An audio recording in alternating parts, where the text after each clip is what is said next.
Doctor Trehan, स्वास्थ्य का क्षेत्र भी एक ऐसा ही क्षेत्र रहा। हालांकि कोविड के बाद से हमने बहुत सारी ऐसी चीजें देखी, बदलाव देखे, कोशिशें देखी, लेकिन क्या बजट से जो उम्मीद रही वो आज कुछ हद तक आपको आगे पूरी होती दिख रही है?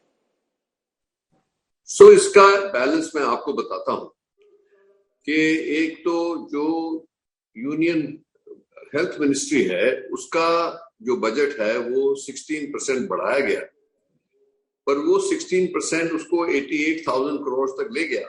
पर ये एक कदम तो है उस तरफ जो हम कहते हैं कि हिंदुस्तान को 2.5% ऑफ जीडीपी की जरूरत है अगर जो हमें यूनिवर्सल हेल्थ पहुंचानी है अपने सिटीजन्स को, तो उसकी तरफ ये छोटा स्टेप है और उम्मीद ये थी कि वो थोड़ा बड़ा स्टेप होगा। दूसरा ये है कि जो 3 सेंसिटिव चीजें करी गई हैं बजट में अनाउंस करी गई हैं, एक तो स्किलिंग के ऊपर है कि वो देश पोर्टल बनेगा जिससे स्किलिंग की सुविधाएं मिलेंगी लोगों को। दूसरा जो है वो हेल्थ स्टैक जो है जिससे वो रजिस्ट्रेशन हो जाएगी हेल्थ केयर फैसिलिटीज की, और इलेक्ट्रॉनिक मेडिकल रिकॉर्ड के ऊपर भी काम चल रहा है कि उसकी पोर्टेबिलिटी हो।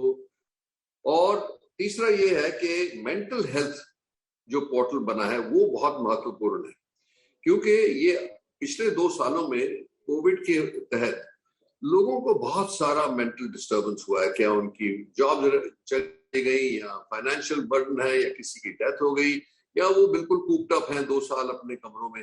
तो इसीलिए ये बहुत बड़ा स्ट्रेस रहा है लोगों के ऊपर। उसके लिए जो ये मेंटल पोर्टल है ये काम आएगा, जरूर आएगा, और ये अच्छा काम किया। पर जो नहीं एड्रेस हुआ वो यही था कि जैसे इंफ्रास्ट्रक्चर को और मजबूत करना है, क्योंकि ये पैंडेमिक्स जैसे हमारे हॉस्पिटल थे मेदांता या हमारे जैसे हॉस्पिटल जो हैं, उन्होंने काफी लाइव्स को बचाया, और उसको करने के लिए ऐसे हॉस्पिटल्स की जरूरत है, तो इनको ज्यादा और मजबूत करना है और टियर 2 टियर 3 सिटीज में भी ले जाना है। तो उसके लिए 2 चीजों की जरूरत है। एक तो ये है कि उसको दिया जाए स्टेटस नेशनल प्रायोरिटी सेक्टर, जिसके अंदर जो है फंडिंग है वो at a lower interest rate मिल सकती है, जिससे काफी राहत मिलेगी, क्योंकि आज भी बहुत सारे हॉस्पिटल हैं इंडिया में जो बहुत डिस्ट्रेस में है, अपने लोन भी वापस नहीं कर सके। दूसरा ये है कि उसके तहत ये होता है कि हमारे को जो डाउनस्ट्रीम इफेक्ट है जैसे जीएसटी का है, वो जीएसटी में थोड़े कंफ्यूजन है, जिसको हम वित्त मंत्री से बात कर रहे हैं कि जीएसटी हमारे ऊपर तो जीएसटी लग रहा है जो हम खरीदते हैं, पर हम पेशेंट को चार्ज नहीं करते। ये भी अच्छी बात है, क्योंकि हमने रिक्वेस्ट किया था कि पेशेंट के ऊपर बर्डन नहीं बढ़ना चाहिए, पर इसको न्यूट्रलिटी किसी तरह करनी है, उसके ऊपर काम हम अभी भी जारी रखेंगे, उनकी हमारी रिक्वेस्ट रहेगी। तो इसीलिए एक तो ये स्टेबल बजट है, और तरफों से ये काफी बोल्ड बजट है कि जो इंफ्रास्ट्रक्चर पे एक्सपेंड होगा या और जो सपोर्ट मिली है लोगों को, पर हेल्थ केयर पे ज्यादा कोई ऐसा मूवमेंट फॉरवर्ड नहीं हुआ है।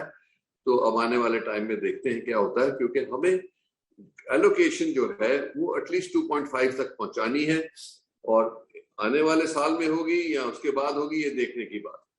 तो इसीलिए जो अभी आज के दिन हुआ है वो तो मैंने आपको समराइज कर दिया।